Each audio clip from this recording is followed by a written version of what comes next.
தமிழகத்தில் வருகின்ற 2026ஆம் ஆண்டு தேசிய ஜனநாயக கூட்டணி ஆட்சிக்கு வரும்போது சிறைக்கு செல்லவிருக்கும் திமுகவின் ஊழல் அமைச்சர்களில் கமிஷன் காந்தியே முதல் நபராக இருப்பார் என்று பாஜக மாநில தலைவர் அண்ணாமலை தெரிவித்துள்ளது பரபரப்பை ஏற்படுத்தியுள்ளது.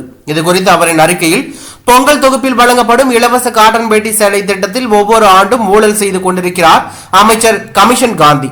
கடந்த ஆண்டு வேட்டி நெசவு செய்ய பயன்படுத்தப்படும் நூலின் விலை கிலோ 7320 வரை விற்கப்படும் பருத்தி நூலை குறைவாகவும் அதில் பாதி விலையான F160K கிடைக்கும் பாலியஸ்டரை நூலை அதிகமாகவும் வாங்கி வேட்டி தயாரித்து மக்களை ஏமாற்றியதை தமிழக பாஜக சார்பாக கோவையில் உள்ள ஜவுளி ஆராய்ச்சி மையத்தில் ஆய்வு செய்து மக்களுக்கு கொடுத்த வேட்டியில் 78% பாலியஸ்டர், வெறும் 22% மட்டுமே காட்டன் என்பதை கண்டறித்து உற்பத்தி செலவில் மிகப்பெரிய அளவில் ஊழல் செய்திருப்பதை வெளிப்படுத்தி இருந்தோம்.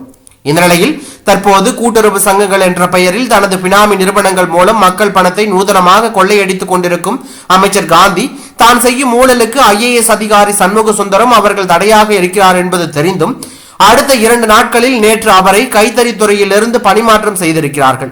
கைத்தறித்துறையில் நடக்கும் மெகா ஊழலை கடந்த ஆண்டே கண்டுபிடித்து கூறியும் முதலமைச்சர் அவரை தொடர்ந்து அதே துறையில் அமைச்சராக நீடிக்க செய்கிறார் என்றால் அமைச்சர் செய்யும் ஊழலின் பங்கு முதலமைச்சருக்கும் செல்கிறது என்பதுதானே அர்த்தம்.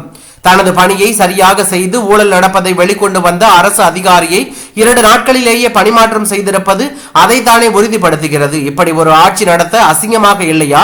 ஒவ்வொரு ஆண்டும் ஏழை எளிய மக்களுக்கு வழங்கப்படும் இலவச வேட்டி சேலைகளில் கொள்ளையடிக்கும் அமைச்சர் காந்தி இனியும் கைத்தறித்துறை அமைச்சராக நீட்டிக்க கூடாது. உடனடியாக அவரை பதவி நீக்கம் செய்ய வேண்டும் என்று முதலமைச்சர் ஸ்டாலின் அவர்களை வலியுறுத்துகிறேன்.